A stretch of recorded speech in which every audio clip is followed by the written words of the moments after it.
Thank you. మా ఆవిడ కృష్ణ అండి. హలో నమస్తే. నమస్తే. వీడి వికాస నా బెస్ట్ ఫ్రెండ్ చెప్పానుగా. ఇంట్లోకి రండి. ఆగండి. ఇండియాలో లాగా హార్ట్ తెలియడం కాళ్ళు కడగడం చేయలేం, కానీ ఒకరి పేరు మరొకరు చెప్పి ఇంట్లో అడుగు పెట్టాలి. Ladies first. అయ్యో, మీ వారి పేరు చెప్పడానికే మీరు ఇలా సిగ్గుపడితే ఎలా? రేపు పొద్దున జాబ్ చేసేటప్పుడు నలుగురితోనూ ఫ్రీగా ఎలా ఉంటారు? పేరు చెప్పండి. పోనీ నువ్వైనా తన పేరు చెప్పరా? నాకే సిగ్గులేదు. పేరు కృష్ణవేణి, PGDCA. కమ్ ఆన్, ఇప్పుడైనా మీరు చెప్పాలి. మోహన్. ఓహ్, దట్స్ గుడ్. కమ్. వేణి, ఇది మన కిచెన్. 24 గంటలు గ్యాస్ కనెక్షన్ ఉండే స్టవ్ ఇది. ఓకే. కిచెన్ బాగుందండి.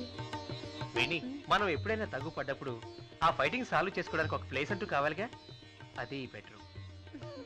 నా మనసులో కోరిక ఉంది, అదేంటి చెప్పనా? అది కాదా? ఏం లేదు, నేనంటే ఎలాగో కంప్యూటర్ క్రాష్ కోర్సులో చదివాను. అందుకే PGDCA చదువు నిన్ను ఏరుకోరి చేసుకున్నాను. మరి నీతో జాబ్ చేయించాలనుకుంటున్నాను. ఏమంటావు? నేనే మీతో విషయం చెప్పాలనుకుంటున్నానండి. Good good. ఏంటో చెప్పు. నేను చేసింది PGDCA కాదు, మా వీధి చివరనున్న ప్రైవేట్ ఇన్స్టిట్యూట్ లో 3 months క్రాష్ కోర్స్ చేశా.